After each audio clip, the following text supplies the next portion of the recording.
Deuteronomy 13, and we're still with Moses and his great speech. If a prophet or a dreamer of dreams arises among you, and he gives you a sign and a wonder, and the sign and the wonder comes to pass, of which he has spoken, saying, let's follow other gods, which you have not known, and let's serve them. You shall not listen to the words of that prophet, or to the dreamer of dreams, for Yahweh your God is testing you, to know whether you love Yahweh your God with all your heart and with all your soul. You shall walk after Yahweh your God, fear him, keep his commandments, and obey his voice. You shall serve him and cling to him. That prophet or dreamer of dreams shall be put to death, because he has spoken rebellion against Yahweh your God, who brought you out of the land of Egypt and redeemed you out of the house of bondage, to draw you aside out of the way which Yahweh your God commanded you to walk in. So you shall remove the evil from among you. If your brother, the son of your mother, or the son, or your daughter, or the wife of your bosom, or your friend, who is as your own soul, entices you secretly, saying, let's go and serve other gods, which you have not known, you nor your fathers of the gods of the peoples who are around you, near to you or far off from you, from the one end of the earth even to the other end of the earth, you shall not consent to him, nor listen to him, neither shall your eye pity him, neither shall you spare, neither shall you conceal him, but you shall surely kill him. Your hand shall be first on him to put him to death, and afterward the hands of all the people. You shall stone him to death with stones, because he has sought to draw you away from Yahweh your God, who brought you out of the land of Egypt, out of the house of bondage. All Israel shall hear and fear, and shall not do any more wickedness like this among you. If you hear about one of your cities, which Yahweh your God gives you to dwell there, that certain wicked fellows have gone out from among the inhabitants of their city, saying, let's go and serve other gods which you have not known, then you shall inquire, investigate, and ask diligently. Behold, if it is true, and the thing certain, that such abomination was done among you, you shall surely strike the inhabitants of that city with the edge of the sword, destroying it utterly with all that is therein, and its livestock with the edge of the sword. You shall gather all its plunder into the middle of the street, and shall burn with fire the city with all of its plunder to Yahweh your God. It shall be a heap forever. It shall not be built again. Nothing of the devoted thing shall cling to your hand, that Yahweh may turn from the fierceness of his anger, and show you mercy, and have compassion on you, to multiply you, as he has sworn to your fathers, when you listen to Yahweh your God's voice, to keep all his commandments which I command you today, to do that which is right in Yahweh your God's eyes. This chapter sounds really serious, and the truth is it is serious. It just gives these three examples, one of a prophet who performs a true prophecy or a true sign, but then uses that as proof to try to take people away from God. The passage says, kill that person and don't follow them. The second example was of a family member, a relative, a son or a daughter, who tries to entice you away from God. It said, stone them. And the third was of a city that tried to turn away and follow after other gods. It said, destroy that city and have nothing more to do with it. These three examples are all examples of people who tried to entice the Israelites away from following God. Now, it does sound cruel to just be so harsh and kill. And today in the world, we've got a religion that's a bit like that. This is the religion of Islam, where if, maybe not in the West so much, and I've met Muslims who are incredibly friendly and nice, and I like them, but you do hear examples of this in, say, Pakistan, where someone stops following, their God, Allah, and they stone them to death. So this type of a thing does happen, and it seems cruel and wrong. Now, we're not saying that what they do in Islam is right. I do not think it is right. But what we're talking about here was this nation of Israel. They were in the land. The Lord had shown them that he was the Lord of all, and this was a civic rule. This was a rule for their country.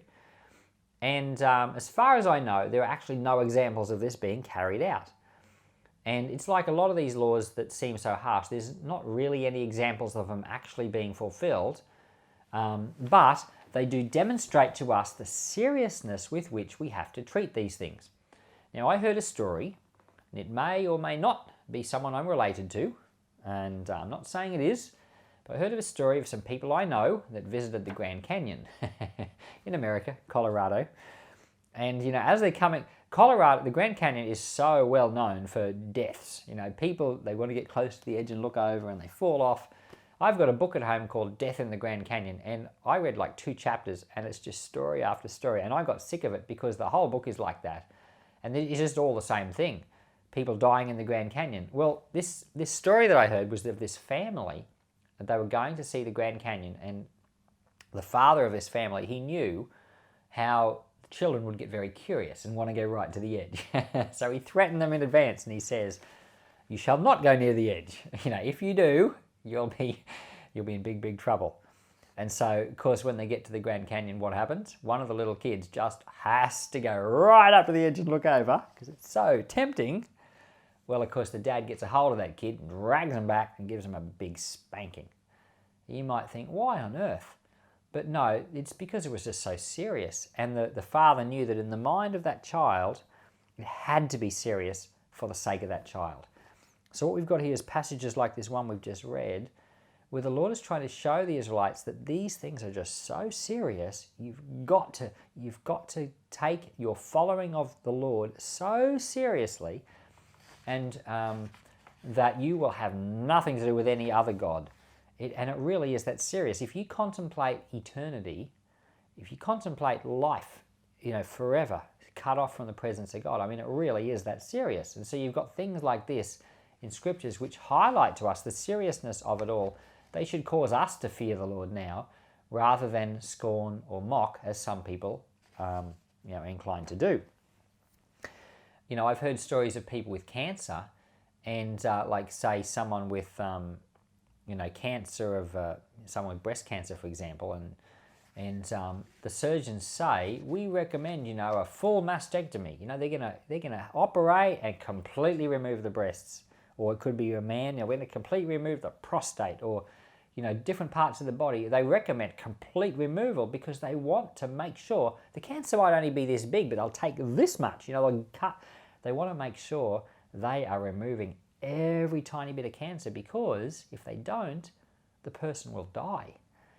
Well, this is the seriousness of it, is that these other gods in this land of Canaan were so tempting. Like we just can't really position ourselves there. We don't know what it's like. We live in a world that has completely changed. We live in a world where it's just really not possible to compare what it was like. But you think of the most tempting thing you can hardly struggle to overcome. You think of a young teenager, let's say a 13 or 14-year-old boy, that he gets given an uncensored internet connection. And that kid's curious, let's say, about pornography. Now, you can't imagine the temptation that's on a young man like that. Well, we're not comparing the same thing, but we're just saying that the temptation that was on these Israelites, well, the Lord it's for their own safety. And you think of a young man that gets so caught up in pornography, it's nearly impossible to get over that addiction and habit. And we've seen stories, there are whole entire ministries devoted to helping young men, and now it's a problem for young women as well. And so it's hard to overcome addictions and things like this. Drug addictions, people struggle so much to overcome them, and it's nearly impossible without the grace of God. And so the Lord, he puts these chapters in the Bible before they go into the promised land to just make it seem so serious to help them. I remember with my kids, I've got 7 children, but with my older ones, we decided one night we were going to lay down the law with drugs. And I thought, how are we going to do it? Because you could just say drugs are bad, don't do drugs. But all that would do would make them be more interested.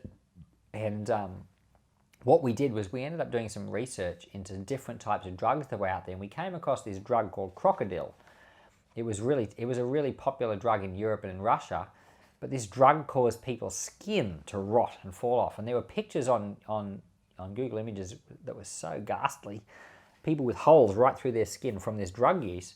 But this drug was so addictive, but it literally destroyed people. But we had this session one night with our older children for half an hour where we talked to them about drugs and showed them these pictures. Our kids were aghast. And like, they're all adults now and none of them do drugs.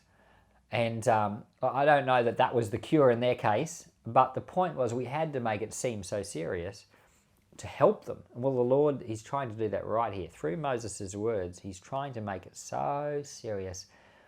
Sadly, it didn't really work. And that's what the history of the Bible is. It's not really until King Josiah that the truth and the reality of this very book, Deuteronomy, starts to sink in. But by then it's too late. The Babylonians are coming. They go off to exile, and in exile you've got Daniel, Shadrach, Meshach, and Abednego. You've got really good men in exile that follow the Lord unswervingly. You know, Daniel, he says, we will not eat the meat sacrificed to idols. I mean, where does that come from? They're so firm about doing what the Lord wants. Well, they sure could have used that type of determination, 700 years earlier. But they didn't. They did not. Well, but these passages in Moses, these are the types of passages that eventually get into the hearts and minds of people like Daniel and so firm them in the way of the Lord. They speak to us today. It's not that we are going to kill people who entice us, but it shows us how seriously we need to cut out the cancer that would lead us away from the Lord, and so our eyes will be focused on him alone. Father in heaven, I ask you to help us. Help us to follow you with such a clear determination that nothing else will stand in the way of us worshipping you and putting you first. Lord, let grace be given to us to be your people wholeheartedly, I pray, in Jesus' name.